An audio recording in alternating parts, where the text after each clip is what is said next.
হ্যাঁ, তাহলে মোটর থেকে ওই দিক থেকে মোশন আমরা নিয়ে আসছি, রাইট? হ্যাঁ। সো নিয়ে আসার, হ্যাঁ মোটর দেখছো? হ্যাঁ, তাহলে মোটর পুলি। হ্যাঁ, ওখানে তাহলে মোটর এখানে কয়টা রয়েছে? একটাই মোটর নাকি অনেকগুলো মোটর? একটা স্যার। হ্যাঁ, তাহলে একটা মোটর থেকে আমরা মোটর ডিস্ট্রিবিউট করেছি, রাইট?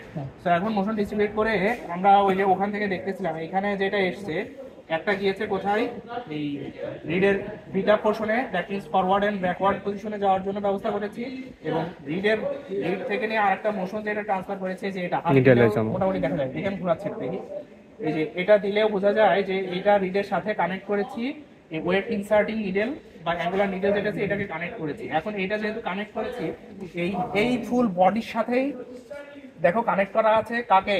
ওই যে ল্যাস নিডেলকে, এই বডির সাথেই মুভমেন্ট হচ্ছে না। দ্যাট মিন্স যখন একদম আমার অ্যাঙ্গুলার নিডেলটা এই ল্যাচের হচ্ছে ওপেনিং পজিশনে যখন ইয়ার্ন ফিট করবে, দ্যাট মিন্স এই মুহূর্তে হচ্ছে ল্যাচটা প্রিভিয়াস লুপ থেকে একদম ফিট করার জন্য প্রস্তুত, রাইট? যে যার মধ্যে আমি লুপটাকে ইনসার্ট করে দিব।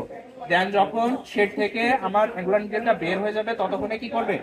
ধরো একটা ধরলো, হ্যাঁ, ধরার পরে ততক্ষণে আমার হচ্ছে গিয়ে ল্যাস নিডেলের নিটিং অ্যাকশন তিনটা কি কি বলো তো? ল্যাস নিডেলের নিটিং অ্যাকশন কি কি? ক্লিয়ারিং, হ্যাঁ, ফিডিং, আর যদি একবারে বলি প্রেসিং এর পরে ধরো নক করা হয়ে যাবে আর কি, রাইট? সো ধরো চারটা মনে হয় বলতো আর কি, খুব সম্ভবত স্যারই পড়াইতো। সো স্প্রিং এর চারটা, হ্যাঁ তোমরা তো রিসেন্ট পড়তেছো, হ্যাঁ যেটাই হোক। তো তার মানে এটা যেহেতু হয়ে গেল আমাদের, এই যখন একদম শেড থেকে বের হয়ে যাবে তখন কিনা আমার এই নকওভার হয়ে আবার নতুন আর একটা ফর্ম করার জন্য এটা, তার মানে এটা এখানেই রিলেটেড, এখানে নতুন করে ল্যাচের মধ্যে এই মোশনের দরকার নাই, এর সাথে সিনক্রোনাইজড করা হয়েছে। এটা যদি পার্টটা খুলে ফেলা যেত তাহলে হয়তো বুঝতে পারতাম যে কি অবস্থা কি করা হয়েছে। এখানে এতটুকু, তার মানে এখানে আরেকটা জিনিস হচ্ছে, একটা পিক ইনসার্শনে কয়টা পিক ইনসার্ট হচ্ছে? দুইটা পিক ইনসার্ট হচ্ছে। এটা একটা বড় লিমিটেশন, আমি চাইলেই এক পিক দিয়ে ফেলবো, সেটা পারতেছি না। আমাদের যদি মাল্টি শাটেল রুম হইতো বা একটা শাটেল রুম হইতো তাহলে সেই ক্ষেত্রে আমরা পারতাম, বাট মিডল রুমে আমরা কি পারবো একটা পিক ইনসার্ট করতে? কখনোই সম্ভব না। আবার এর মধ্যে অনেক ডিজাইন করা যাবে, ঠিক আছে? যারা রিসার্চ করবা বা হচ্ছে থিসিস করবা, এগুলা নিয়ে কাজ করতে পারো। যে একটা বলেছিলাম যে first layer and bottom layer, হ্যাঁ, এর মধ্যে দিয়ে যদি আমি টিউব বানাই, এই ক্ষেত্রে হচ্ছে আমি হোস্ট পাইপ বা এইসব জাতীয় জিনিসগুলো বানাতে পারবো। আবার এইগুলার সারফেসে যদি আমি পলিমেরিক কোটিং করি, কথা মনে আছে?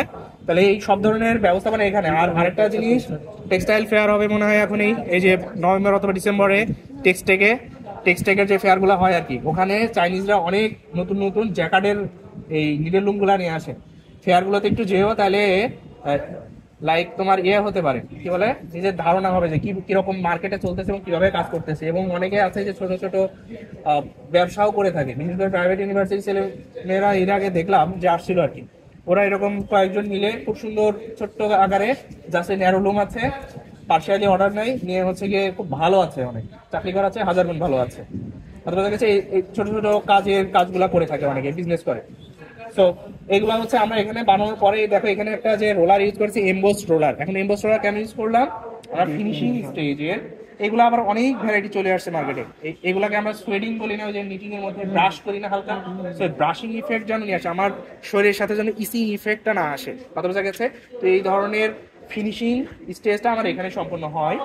ইভেন যদি একটা ফুল উইথের কাপড় হইতো, আমরা এখানে স্লিটিং করেও বানাইতে পারি। স্লিটিং করলে আমরা আবার দুই সাইডে ফিউজড করে দিতাম, হ্যাঁ, ফিউজড করে দিয়ে আমরা হচ্ছে কি সেলভেজটাকে করতে পারি। এখানে যে সেলভেজটা তৈরি হয়েছে, এক সাইডে বাউন্ড সেলভেজ আর এক সাইডে পিলার স্টিচ বা চেইন স্টিচ তৈরি হয়েছে, রাইট?